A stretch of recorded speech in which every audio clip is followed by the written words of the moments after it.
سلام دوستان عزیز، امروز میخوام در مورد نحوه کارکرد سنسور دور موتور یا اصطلاحاً سنسور میلنگ باهاتون صحبت کنم که و در صورت خرابی چه علائمی روی ماشین داره رو بهتون بگم. همینطور که میدونید این سنسور دارای 3 تا پایه است که معمولاً پایه ها رو شماره هاش رو روش مینویسن. پایه شماره 1 و 2 و 3. پایه 1 و 2 که پیام واسه ECU میفرسته، سیگنال های مثبت و منفی. پایه 3 هم نویزگیر هست.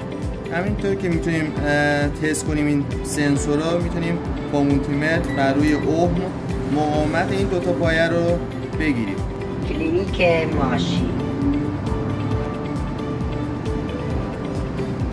همونطور که میبینید مقاومت حدوداً 568 اوم رو به اون میده که نشون از سالم بودن سیمپیچ داخلی این سنسور رو داره.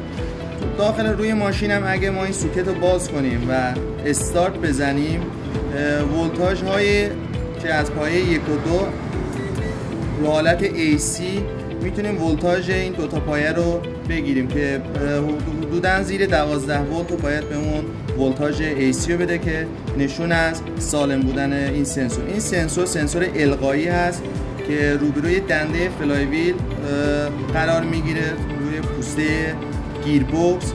همینطور که میدونید پوست دنده فلای ویل 60 تا دندونه داره که 2 تا از اونا کمه، یعنی 58 تا دندونه داره.